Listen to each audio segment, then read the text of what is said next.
Yuri, we are designing Swedish TD line, and we must capture the essence of the Russian struggle in the design. It's very easy. Tier 4, we give Tier 4 350 Alpha. Seal clubbing monster. And then Tier 5, after struggling with Tier 4, make it to Tier 5 and we lower Alpha. 300. 300 is reasonable. At Tier 5, it gets a little bit harder. And life continues. And the grind continues. And the Russian struggle continues. And finally they get to Tier 6, Yuri. What alpha should Tier 6 have? KV2 has 900 alpha, so Swedish tank destroyer, how much? 240, yes, a little bit lower. Make it harder. The Russian struggle is real. And they will keep playing. And they will buy premium account. We have Swedish premium TD. Yeah, they buy. Rubles. More rubles! But Yuri, don't you think one day they will get tired of how stupid this is? No, they will keep playing and they will keep buying premium tanks. Unless that Klaus Kellerman makes a video exposing us. That Klaus Kellerman. We hate that guy. As far as hey guys, it's Klaus. Welcome back to another video. Those sneaky Russians. They did it. They fooled me. I started going down the Swedish TD line because I thought it would be fun. And I've already done a video of the Tier 4. Beautiful. SAV M43. 350 Alpha. The seal clubbing beast at Tier 4. And I thought, holy shit, this is amazing. And I unlocked the Tier 5. And I'm playing the Tier 5 now. The IKV 103, and I was shocked to see that the alpha on the IKV 103 has dropped to 300 from 350. I'm going to show you a game in the IKV 103 today, and as well the IKV 65 AH2. It's got a weird name, but the Tier 6. And I was shocked to find that the Tier 6 has the alpha's dropped to 240, and the reload time hasn't increased.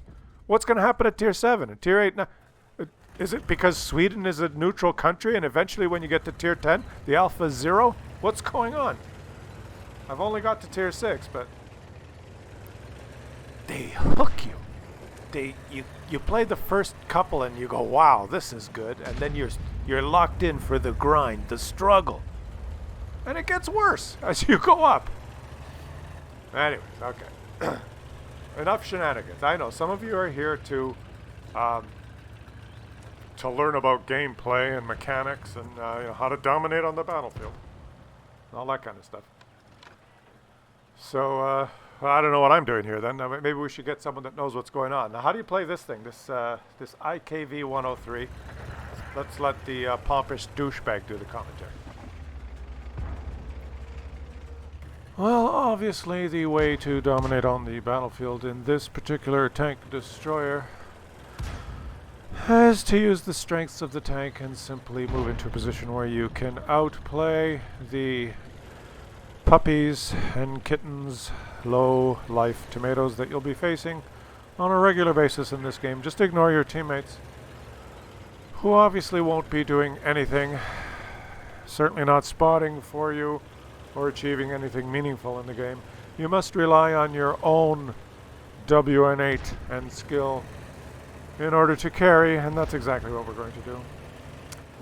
We simply move into a position here that is obvious to anyone who has some skill in this game, is to move around in this corner like this and use this small tuft of grass which provides ample concealment to hide you until you pull the trigger and say, and the WN8 goes up.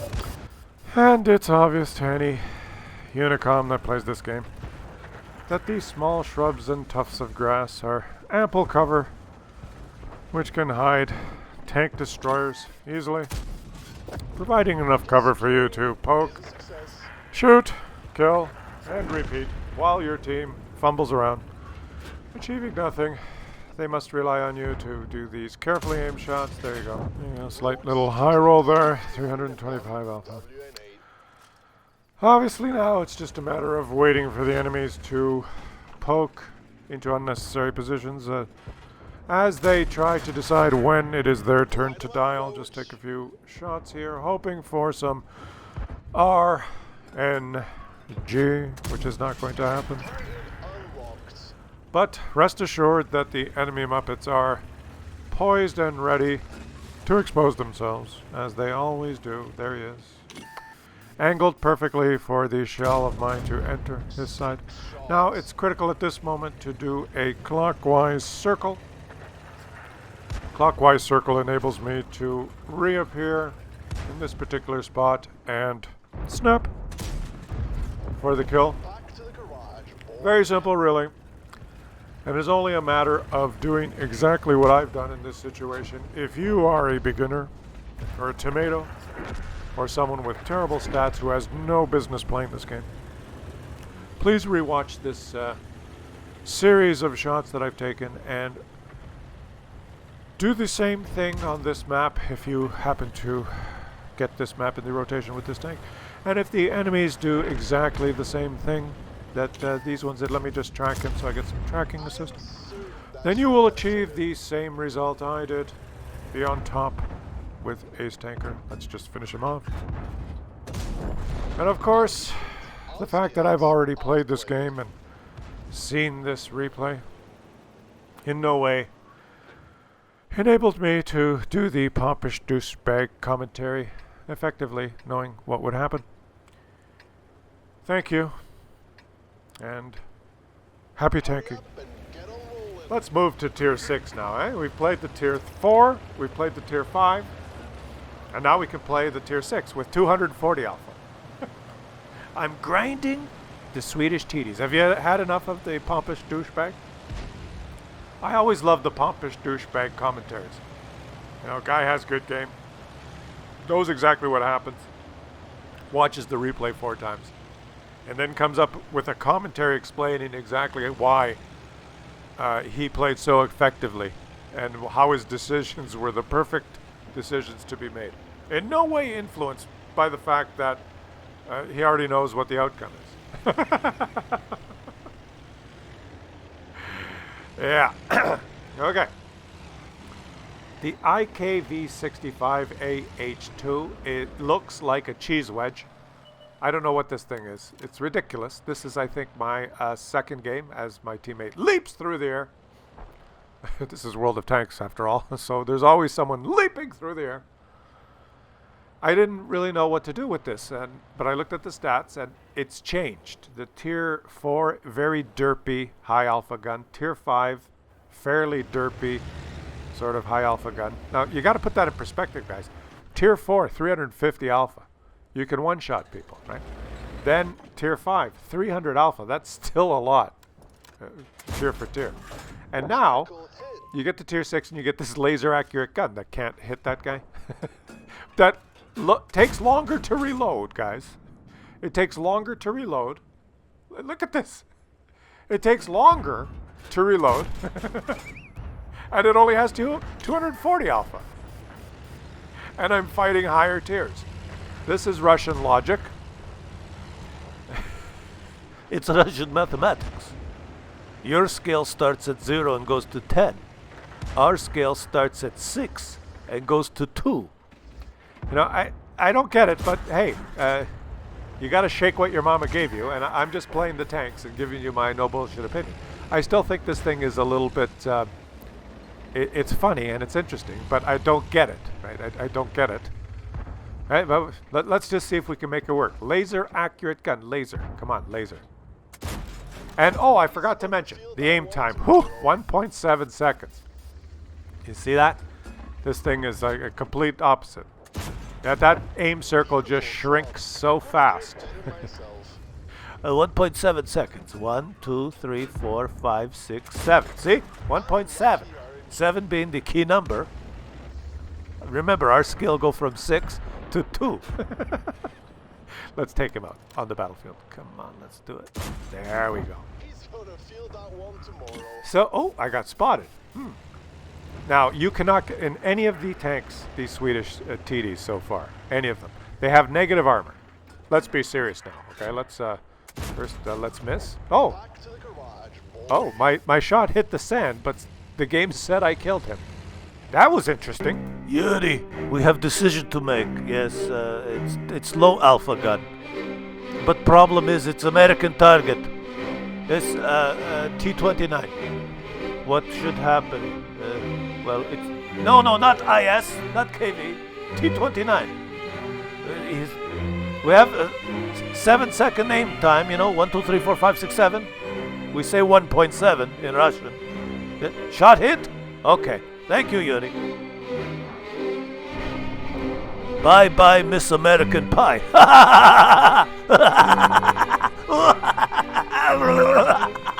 Like I said, everyone, you just gotta shake what your mama gave you.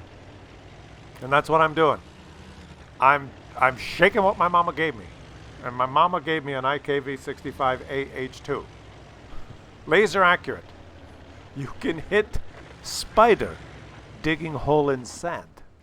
And American tank go kaboom. All right. Hey, this game's gonna get exciting, okay? Relax. Relax, guys. It's a video game. All right? There's no conspiracy. Hey! I hit the sand. How come that tank didn't explode? Should I send in a ticket? I guess, you know, some dirt shots aren't as dirty as others. Oh, here we go. Here we go. This, oh, it's a Russian TD. Let's just snap her. Ooh, he's disappeared. I think that one hit. That one hit, right? Come on. This game gets exciting. Trust me. And, oh, that one missed. He moved. Why isn't RIS spawning? I don't know. Okay, let's take it. Oh, you're back. You're back for more, are you? Boop. 6 shots. Don't worry. This reload, though, is... Okay, let's get him. I hope you didn't kill steal that one. Boy. I hope that the tier 7, 8, 9, and 10 are going to improve. Oh, yes, this is what I was going to say. Let's be serious for a minute here during the lull in the battle. All of these ones so far, tier 4, 5, and 6, have negative armor. Like, I really mean negative. All of them, 20 millimeters of armor or less everywhere. I think the tier 5 had 7 millimeters on its side and like 14 or 15 in the front.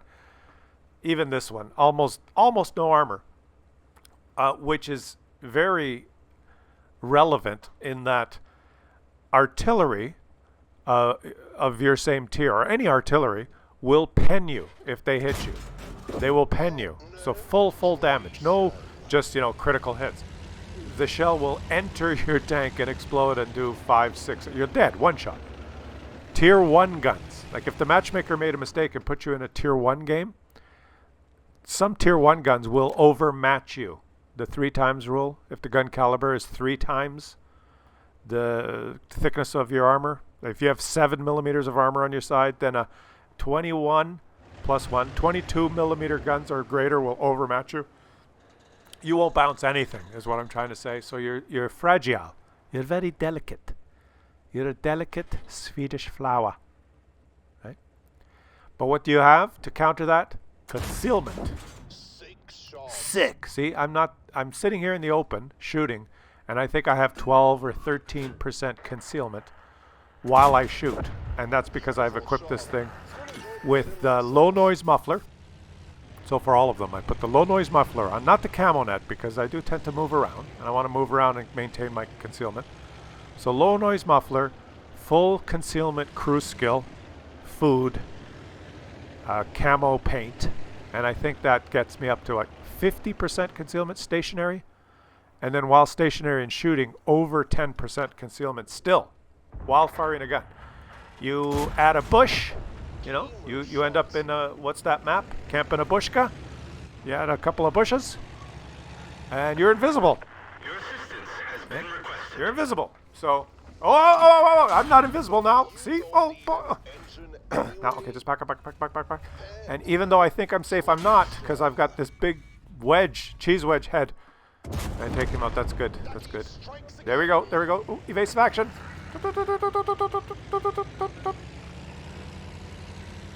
Yeah. It's... I kind of like them because they... well, there's two sides. I don't like them because they're just support vehicles and you're at the mercy of your team. If your team doesn't really spot, if the enemy team has very good light tanks, medium tanks, and your team doesn't, then you're going to have a bad game, no matter what. You're just not going to have very much fun because you're a support vehicle and you can't influence the game. But, in those times like this, you have mobility, you've got stealth, you've got a pretty decent little gun. These tanks promote smart gameplay. You have to know where to go, how to move around, how to stay stealthy, how to run away at the right time, how to use your view range circles on the map to know where the optimal positions are to shoot the enemies without getting detected in return. You know, like right now I'm moving here to this bush thinking that the Super Hellcat is going to come back to defend his base. Maybe I could catch him out in the open. You know, it promotes, I think they promote thinking. It's not playing KV1 or Defender top tier is different, right? You just roll out and go get them, right? This one you don't roll out and go get them. This one you roll out and you're going to have a... If you're not thinking, you're not going to have a good game. So now what am I thinking? I'm thinking, there's not a lot of time. I don't want to chase a Super Hellcat as I'm a one-shot. He has a turret. He's faster than me. You know, he's got as much stealth as I do. So I'll just sit here, pre-aim at this corner, and ping the map and wonder why my VK3001P is camping by the artillery. I'm hoping that he would wake up, but he does not. So we'll just wait here and see if the Super Hellcat comes to reset. Obviously, he's going to come back, reset, try and win the game. But no. Obviously, he's gone to my base because he's losing 1-3, which is what obviously the Muppets on the enemy team will then throw the game at the end, and it will achieve victory. Of course, for you.